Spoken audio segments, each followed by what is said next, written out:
ইসমাইল জাবিউল্লাহ, মুসা কালিমুল্লাহ, ঈসা রূহুল।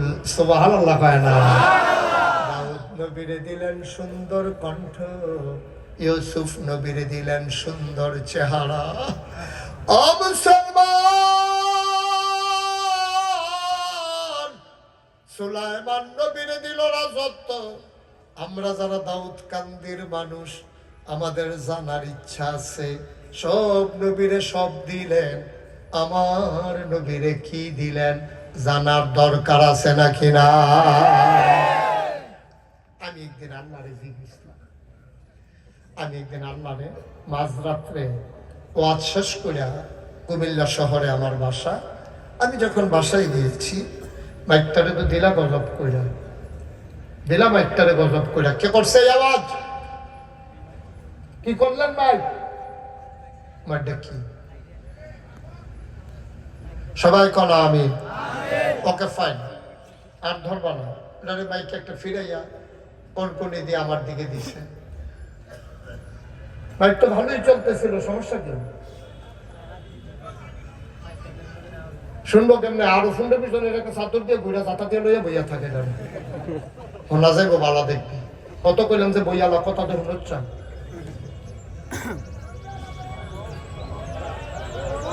সবাই কনা আমিন, জোরে কনা আমিন। ও মুসলমান, সব নবীরা সব দিল, আমার নবীরে কি দিল জানতে মন চায় নাকি চায় না? ইউসুফ নবীরে দিল সুন্দর চেহারা, আমার নবীর চেহারাও সুন্দর না সুন্দর?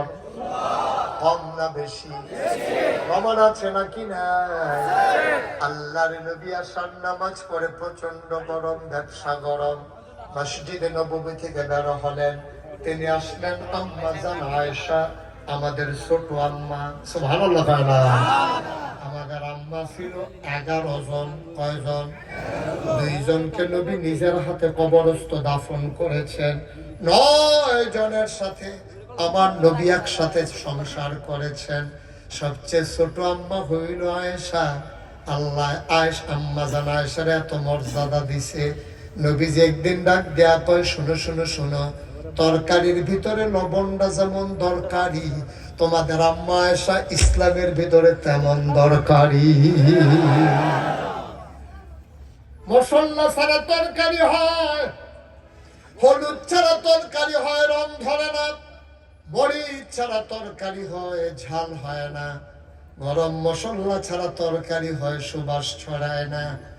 কিন্তু লবণ ছাড়া তরকারি হইলে যেমন মুখে দেওয়া যায় না, আল্লাহর নবী কয় লবণের ভিতরে, তরকারির ভিতরে লবণটা যেমন দরকারি, তোমাদের আম্মা আয়েশা ইসলামের ভিতরে তেমন দরকারি। বলো সুবহানাল্লাহ। ওলামায়ে কেরাম বুঝবেন, 2210টা হাদিস আম্মা জান আয়েশা বর্ণনা করেছেন। এই হাদিসগুলো ইসলামের জীবনের, ব্যক্তিগত জীবন, পারিবারিক জীবনের যে মাসালাগুলো, কখন গোসল ফরজ হয়, কি করলে গোসল ফরজ হয়, কিভাবে গোসল করা লাগে, এই মাসালাগুলো সবগুলো হাদিস এসেছে আমাদের আম্মা জান আয়েশা থেকে। ঠিক কিনা? আল্লাহর নবী আশার নামাজ পড়ি, তিনি আসলেন আম্মা জান আয়েশার ঘরে। ডাক দেয়া কয়, আয়েশা প্রচন্ড গরম, ঘেমে গেছি আমি, বাড়ির আঙ্গিনায় খেজুর পাতার পাটি বিছাইয়া বিছানা করো, একটু আরাম ফরমাই। বাইরে মৃদুমন্দ বাতাস, আকাশে পূর্ণিমার চতুর্দশী, পূর্ণিমার চাঁদ, ফকফকা জ্যোৎস্না আর মৃদুমন্দ হাওয়া। আম্মা জান আয়েশা খেজুর পাতার পাটি বিছালেন, আসন পেতে বসলেন। আল্লাহর নবী কুলের ভিতরে মাথা রেখে শুয়ে পড়লেন। আম্মা জান আয়েশা কপাল টিপে দেয়, চুলের ভিতরে আলতো করে বিলি কেটে দেয়। আমার নবী আরাম পেয়ে চোখ বন্ধ করে আছেন। এমন সময় একজন সাহাবা নবীর সাথে দেখা করার জন্য এসেছেন। ঘরের সামনে নবীর দাঁড়াবেন, দূর থেকে তাকায়া দেখে আকাশে একটা পূর্ণিমার চাঁদ হাসে, আর একটা চাঁদ আম্মা জান আয়েশার ঘরের দরজায় মনে হয় যেন মাটির সামনে পড়ে আছে। সুবহানাল্লাহ, সুবহানাল্লাহ, সুবহানাল্লাহ। সাহাবা চিন্তা করলেন, দুনিয়াতে আজকে দুইটা চাঁদ কেন রে? আকাশে একটা, জমিনে একটা। তিনি কিং কর্তব্য বিমূঢ় হয়ে গেলেন, তিনি কনফিউজড হয়ে গেলেন, তিনি চিন্তায় পড়ে গেলেন কোন চাঁদটা সুন্দর, আকাশের না জমিনের? একবার আকাশে, একবার জমিনে, একবার আকাশে, একবার জমিনে।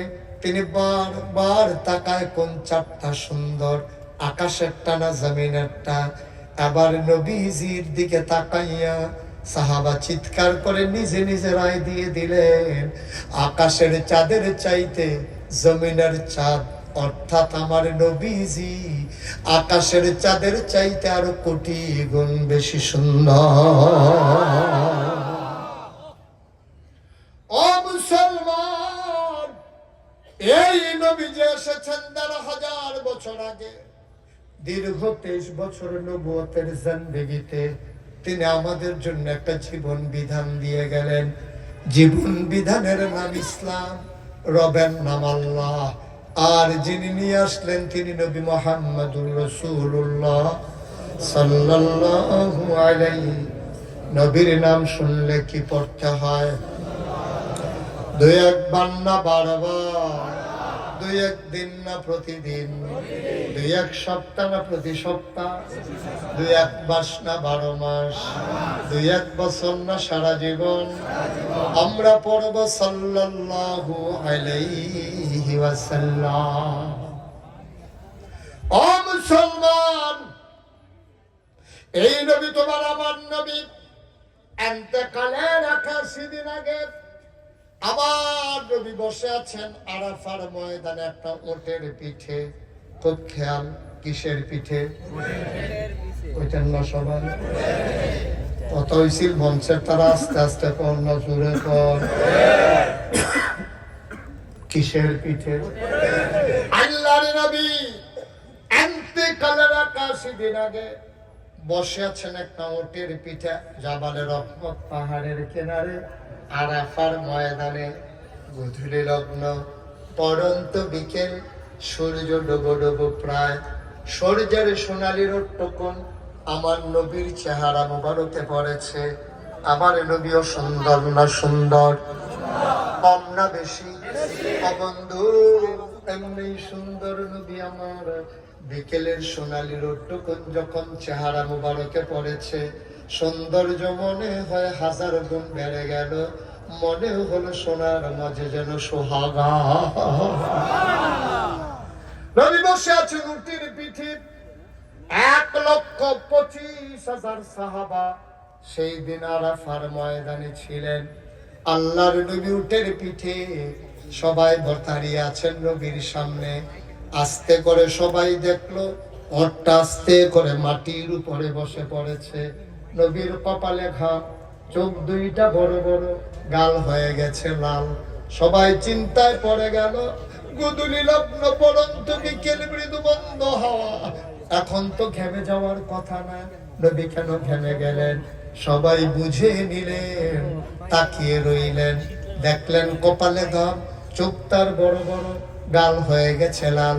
দাঁড়ানো উটটা আস্তে করে মাটির উপরে বসে পড়লো। মুফাসসিরিনে কেরাম কয়, লাউ আনজালনা হাযাল কুরআন আলা জাবাল জাবালিল্লা রাআইতাহু খাশিয়াম মুতাসাদ্দিআম মিন খাশিয়াতিল্লাহ। ওহিরামন পাওয়ার, ওহিরামন উজর, ওহিরামন লুট সইতে পারে না উট। দাঁড়ানো উটটা স্থির করে বসে পড়ল। সবাই বুঝে নিল নবীর উপরে ওহী নাযিল হচ্ছে। আবার নবী আস্তে করে দাঁড়ালেন, সবার দিকে তাকালেন। আল্লাহর নবী একটা ডাক দিলেন। মাঠের ভিতরে সাহাবা ছিল ১,২৫,০০০। বলো সুবহানাল্লাহ। কোনো সাউন্ড সিস্টেম ছিল না, কোনো মাইকের ব্যবস্থা ছিল না। নবী একটা ডাক দিলেন, শুনো। সাহাবারা কয়, নবীর ডাকটা সামনের সাহাবারা যেমনে শুনেছি পেছনের সাহাবারও এক রকম শুনেছে। স্পেশাল কোয়ালিটি, এটাই হচ্ছে মুআজিজা। সুবহানাল্লাহ বলবেন না? নবী ডেকে বললেন, শুনো শুনো শুনো, এই মাত্র আল্লাহ একটা আয়াত নাজিল করে দিয়েছে। সাহাবারা কয়, কি আয়াত নাজিল করে দিল? নবী বললেন, শুনতে চাও নাকি? গুস্তাখি মাফ করে দিজিয়ে, বেয়াদবি মাফ করবেন যদি দয়া করে বলেন। নবী বললেন, এই মাত্র আয়াত নাজিল হলো, কোরআনে ঢোকার আগে চলো মারদুদ শয়তান থেকে ফেলা হয়েছে, যিনি রহমান যিনি রহিম তার নামে চলো শুরু করি, সবাই পড়ি। আউযু বিল্লাহি মিনাশ শাইতানির রাজিম। বিসমিল্লাহির রাহমানির রাহিম। اليوم أكملت لكم دينكم وأتممت عليكم نعمتي ورضيت لكم الإسلام دينا। সুবহানাল্লাহ বলবেন না? একেবারে সহজ জায়গায় আমরা চলে আসছি, গভীর মনোযোগ। আল্লাহ নবীজি শোনান, আল-ইয়াউমা, আজকের এই দিনটি ছিল ইয়াউমুল আরাফা, দিনটা ছিল ইয়াউমুল জুমআ, দিনটা ছিল শুক্রবার।